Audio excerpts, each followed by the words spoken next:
ರಾಜ್ಯ ಸರ್ಕಾರವು ಭಾಷಾ ವಿಷಯದಲ್ಲಿ ಮಹತ್ತರ ನಿರ್ಣಯವೊಂದನ್ನು ತೆಗೆದುಕೊಂಡಿದೆ.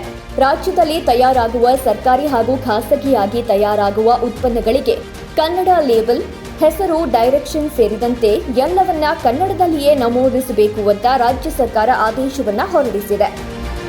ರಾಜ್ಯದ ಒಳಗೆ ತಯಾರಿಸಿದ ಮತ್ತು ಮಾರಾಟವಾಗುವ ಎಲ್ಲ ಕೈಗಾರಿಕಾ ಮತ್ತು ಇತರೆ ಗ್ರಾಹಕ ಉತ್ಪನ್ನಗಳ ಹೆಸರು ಮತ್ತು ಅವುಗಳ ಬಳಕೆಯ ಕುರಿತಾದ ನಿರ್ದೇಶನಗಳನ್ನು ಕನ್ನಡದಲ್ಲಿಯೇ ನಮೂದಿಸಬೇಕು. ಈ ಕುರಿತು ವಾಣಿಜ್ಯ ಮತ್ತು ಕೈಗಾರಿಕೆ ಇಲಾಖೆ ಕಾರ್ಯದರ್ಶಿ ಉಮಾದೇವಿ ಅವರು ಸುತ್ತೋಲೆಯಲ್ಲಿ ಹೇಳಿದ್ದಾರೆ. ಸುತ್ತೋಲೆಯಲ್ಲಿ ಏನಿದೆ?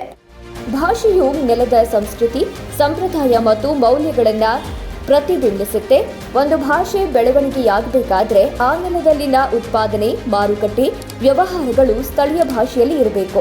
ಕನ್ನಡ ಭಾಷೆಯ ಸಮಗ್ರ ಅಭಿವೃದ್ಧಿಗಾಗಿ ಮತ್ತು ಕನ್ನಡಿಗರಿಗೆ ಜೀವನದ ಎಲ್ಲಾ ಕ್ಷೇತ್ರಗಳಲ್ಲಿ ಉತ್ತಮ ಅವಕಾಶಗಳನ್ನು ಕಲ್ಪಿಸುವ ಉದ್ದೇಶದಿಂದ ಸರ್ಕಾರ ಕನ್ನಡ ಭಾಷಾ ಸಮಗ್ರ ಅಭಿವೃದ್ಧಿ ಅಧಿನಿಯಮ 2022 ದಿನಾಂಕ 12/3/2024 ಜಾರಿಗೆ ತಂದಿರುತ್ತೆ.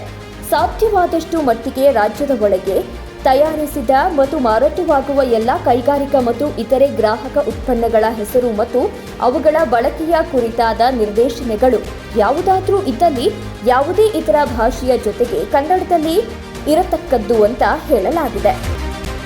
ಈ ನಿಟ್ಟಿನಲ್ಲಿ ರಾಜ್ಯದಲ್ಲಿ ಸರ್ಕಾರಿ ಹಾಗೂ ಖಾಸಗಿ ಕ್ಷೇತ್ರದಲ್ಲಿ ತಯಾರಾಗುವ ಎಲ್ಲ ಕೈಗಾರಿಕೆ ಮತ್ತು ಗ್ರಾಹಕ ಉತ್ಪನ್ನಗಳ ಮೇಲೆ ಹೆಸರು ಮತ್ತು ಅವುಗಳ ಬಳಕೆಯ ಕುರಿತಾದ ನಿರ್ದೇಶನಗಳನ್ನು ಇತರ ಭಾಷೆಗಳ ಜೊತೆಗೆ ಕನ್ನಡದಲ್ಲಿಯೂ ಕಡ್ಡಾಯವಾಗಿ ಮುದ್ರಿಸುವಂತೆ ಈ ಮೂಲಕ ಸೂಚಿಸಲಾಗಿದೆ ಅಂತ ಸುತ್ತೋಲೆಯಲ್ಲಿ ಹೇಳಲಾಗಿದೆ.